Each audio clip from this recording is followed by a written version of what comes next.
When I first started learning this craft, it was recommended to me that I check out the book The Spirituality of Kintsugi by Hiroki Kyokawa. Kyokawa being both the artist and the author of this book. And inside, he details several things and touches on several different topics, all of them adjacent or pertaining to kintsugi and the materials therein and the craft itself, as well as like the culture. He also talks about his own philosophies and ethos around the craft, and even gives some anecdotes of personal stories or personal perspectives of things that he's learned along the way.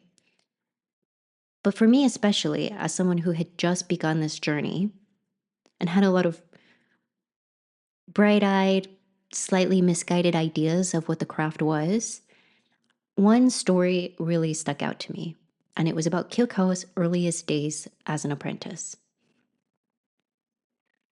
He talks about something that he calls gratitude service, or oreboko, and that was something that he had to perform in addition to his duties as an apprentice. But at the very beginning of his apprenticeship, there was an expectation that he would perform any number of personal errands or chores for his master without it being disclosed to him for how long he would need to do so.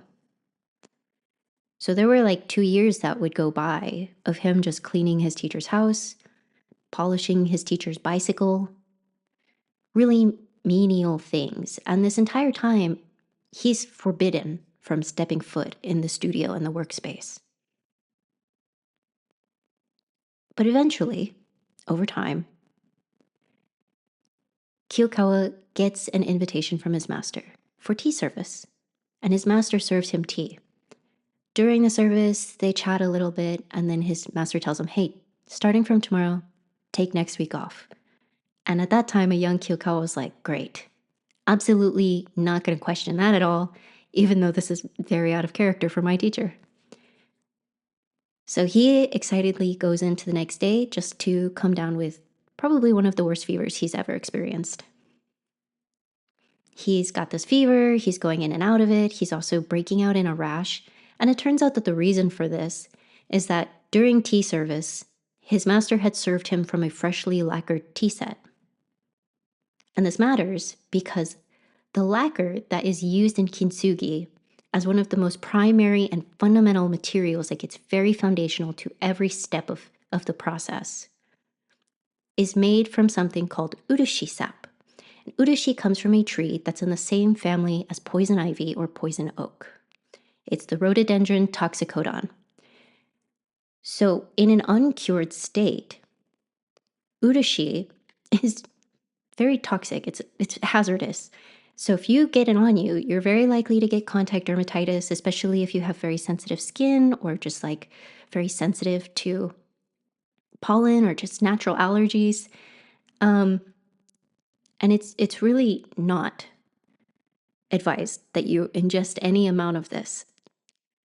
So he comes down with this and he's sick for the entire week that he had conveniently been given off. But at the end of that week, Kyokawa returns. He shows back up to his master ready to work. And it is at that point that his teacher gives him access to the studio and allows him to begin his path as a craftsman. And this story really stuck out for a number of reasons. One, the most obvious, your teacher poisoned you. That's crazy. Second, I could not help but think about how frustrating that must have been for Kyokawa, especially at a young age. I think in the modern era or the modern age, not that Kyokawa is ancient, right? But things have changed dramatically very quickly over the course of a few decades. But by today's standards, the idea of saying, hey, I want to learn something, and then being barred from participating in it for an undisclosed amount of time, having to prove through some invisible measurement or standard that you are ready to take on this craft. I mean, I couldn't fathom it at the time. And even today, having done the craft for a few years now, I still think that there is not a single person that I could approach and pitch them this concept of like apprenticeship and they would jump for it. And the reasons I think are obvious, right? time, energy, money. Most people engage with crafts thinking that they're going to make money from it. I think usually that they start with pure intentions of just wanting to enjoy it, but I think there's always sort of this money-making idea in the background of having to justify your participation in a craft. But anyways, Kyokawa looks at this whole story pretty fondly. He says in his book that it was a way for his master to show concern for him.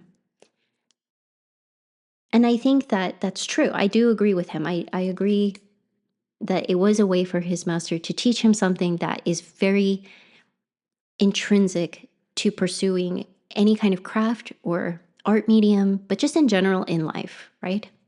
Anytime you chase after something, there's no guarantee that you will get to reap the immediate reward from it. And while things may start out easily enough, eventually you're gonna hit a roadblock. Some people come up on that roadblock a lot sooner than others, and others can go for a really long time before they ever encounter their first major obstacle in the thing that they're pursuing. But the second you do, our instinct is to be frustrated. And how we handle that frustration is the deciding factor of whether we will ultimately succeed or fail in our endeavor. Our ability to tolerate the discomfort of being frustrated and to continue to work through that frustration is vital to our growth as individuals.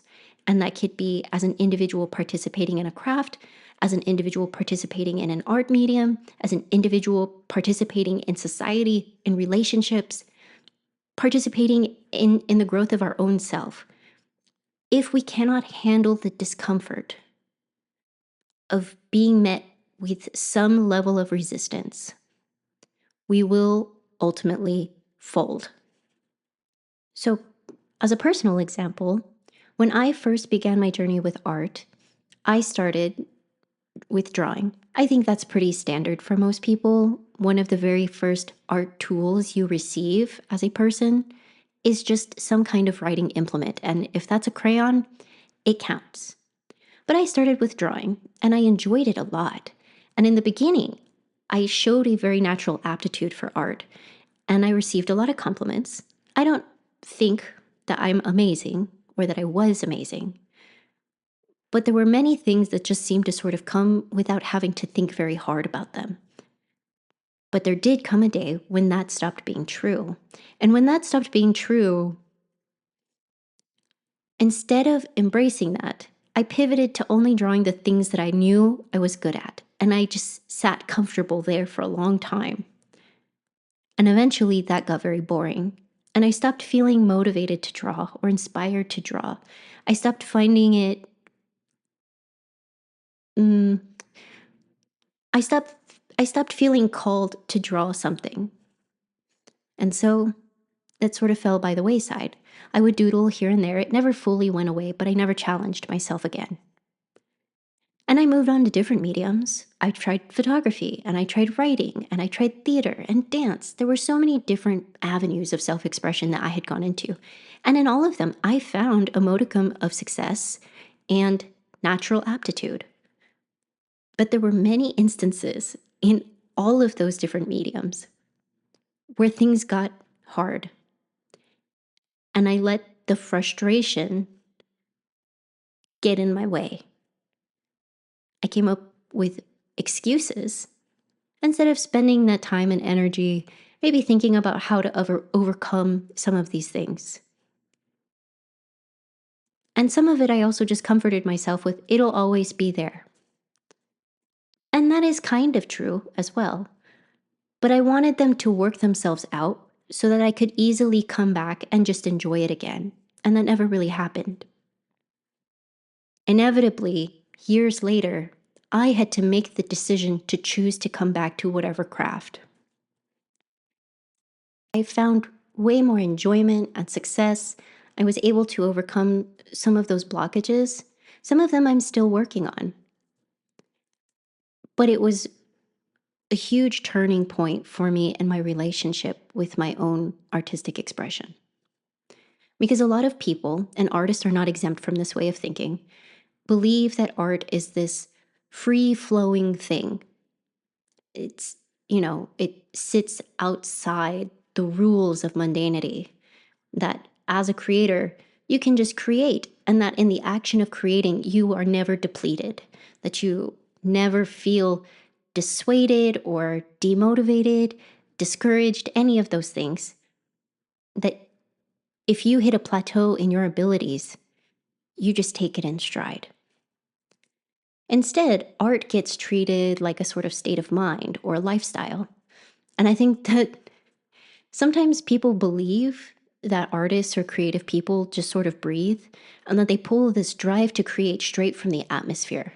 And then through, I don't know, some sort of ritualistic artistic photosynthesis, they release art as a byproduct.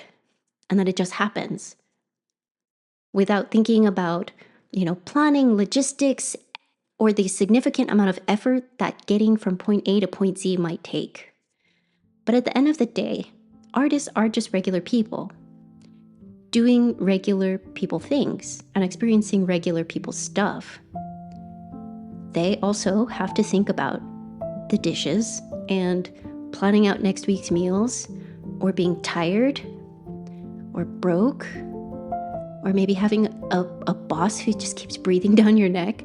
There's any number of challenges that are going to come up and take from your very limited resource pool of energy, time, and money, your ability to go see your friends, your ability to just brain rot on the couch. There are so many things that are going to get in your way. And they themselves will also frustrate you. Why are these things in my way? I would rather just create. And it's like, well, you have to make a choice. And it's the same thing. Overcoming your frustration means making the choice to come back and see it through. And even though it's a really hard sell, it sounds terrible to sit with your own frustrations on purpose. But even if it's not for art, it is so important to do it. It is so important to be frustrated with something and accept the truth of that frustration for what it is, not as a moral failure, not as, some sort of iniquity, but just that this thing is frustrating. I have hit an obstacle or a block. It is in my way. And then navigate the discomfort of that to see yourself improve. The value of that cannot be overstated.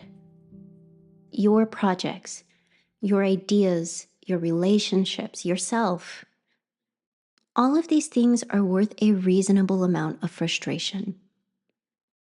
I promise.